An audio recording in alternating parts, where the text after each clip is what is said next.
Hello everybody. Looks like the gauge says it's empty. Let's take a walk into the kitchen and see what's in the fridge today, guys.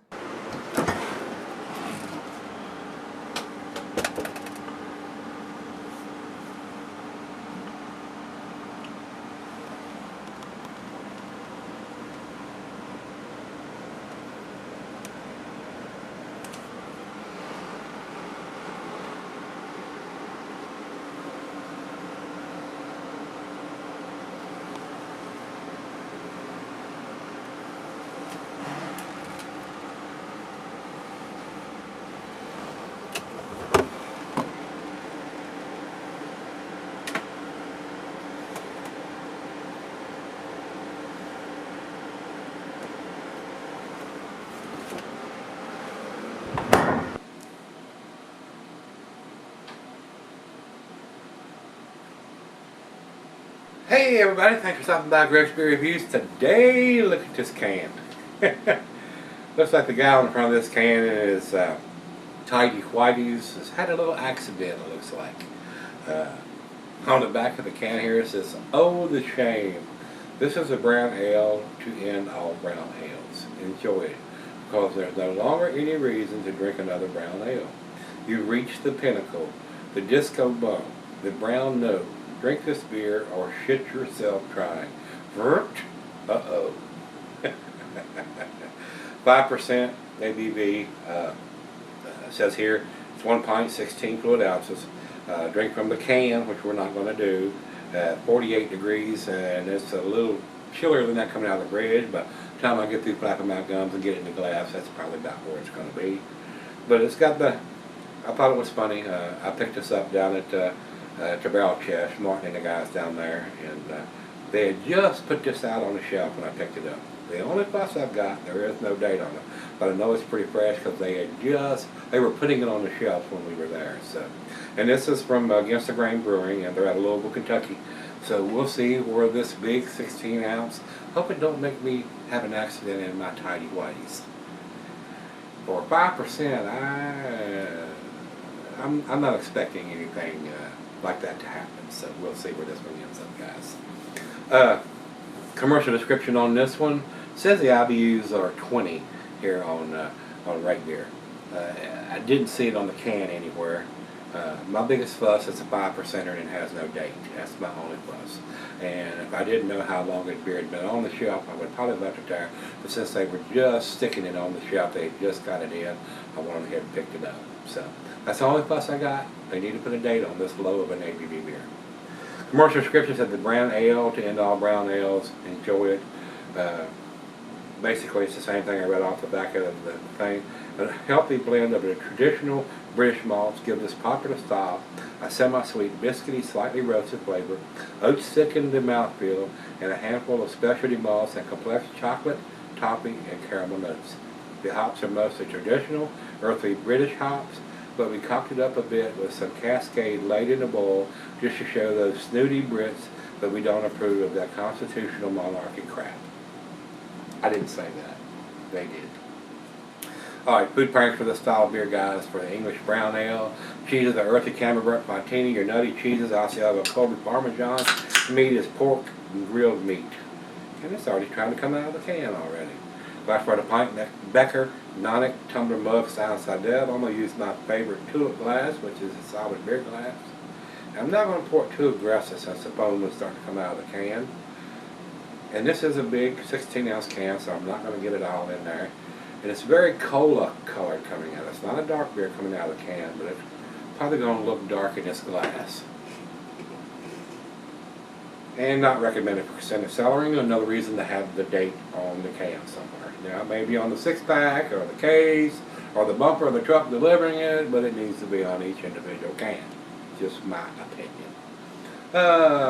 Almost 2 fingers ahead. Over into the light is a deep caramel color.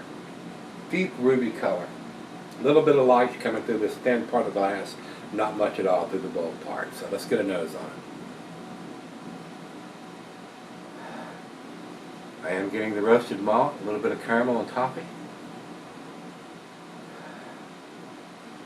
Maybe a slight hint of some bittersweet chocolate and some tobacco.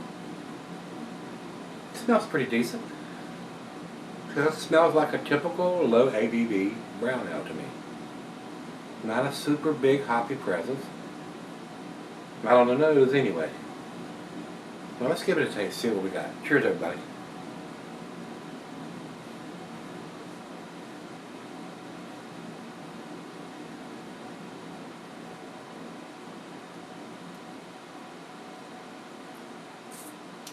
Decent. To me, first sip, not outstanding, not world class. Roasted malt, caramel, toffee. Even though they've used oats, it's a little on the thin side, but it's a 5%er. It's not going to have that 8, 9, 10, 11, 12% taste that you're going to get from a stout or a porter or anything. This is a brown ale.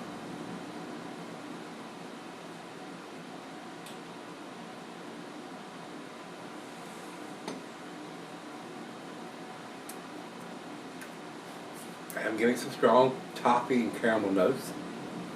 To me, guys, first impression here, a great beer to be a transitional beer to get into something heavier and darker.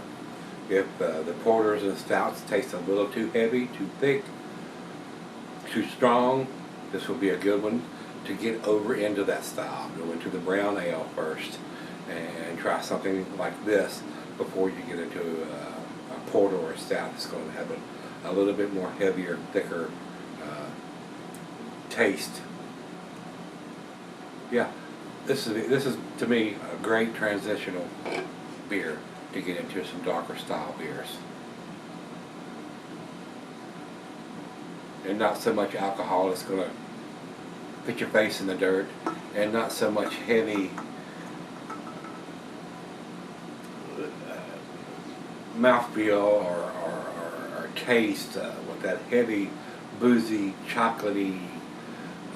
Some of those beers, when you're first trying to get into them, they tend to be a little heavy on your palate. This will be a good one to get a little bit of that roastiness and caramel and toffee without overpowering your palate. So, a nice transitional beer in my opinion.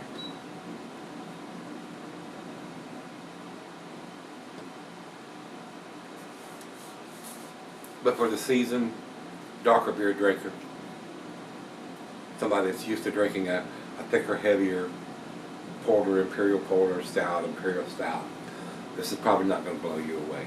So, but a nice beer to get over into that style. So, well, let me sip on it, let her have drink 2 or 3, and see where this one ends up. I'll be right back.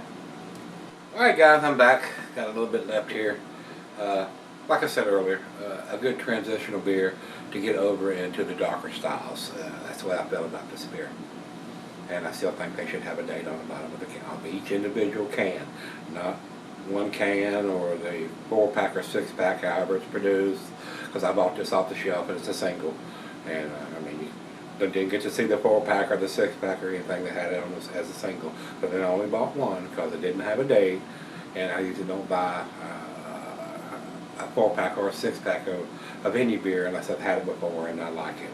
I don't want to have one that I don't like and then I got 3 or 5 more to drink. So, good transitional beer to get into a darker style. Final chug.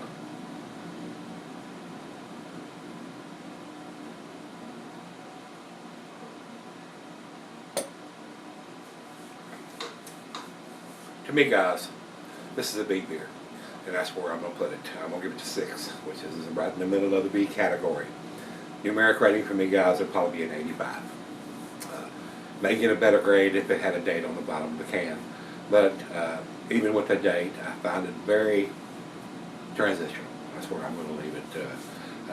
For the seasoned darker beer drinker, drinks porters, imperial porters, stouts, imperial stouts, this is not going to blow you away. So, over to Beer Advocate. Beer Advocate says 86 in their very good range. No doubt. It's a very good beer, a great one to get into the darker styles. And over to Rate Beer says 88 overall and 96 in the style. So, and we'll step over to Untapped for the final, for the final grade. And they say 3.67, which pretty damn close to where I'm giving this. Right above the B grade. I don't even think it's quite to the I wouldn't think it would be to the B plus category to the to 3.75. So we're pretty much agreement, me and Untapped, on this one. So nobody has any A scores. It's basically a B beer, guys. So if you've had this one from Against the Grain Brewing out of Louisville, Kentucky, this is the brown note. And the only reason I bought it was for the graphics on the can, with the guy with the whitey tidies on there, and having a little accident, it looks like, there. So hopefully, I don't think I want to have an accident with this one. It wasn't that super impressive, but a decent beer, above average beer. But for the seasoned craft beer drinker, it's not going to blow you away. It didn't blow me away. So if you've had it, let me know what you think, guys. And come on back tomorrow. Let's dig something out of the fridge. See you then.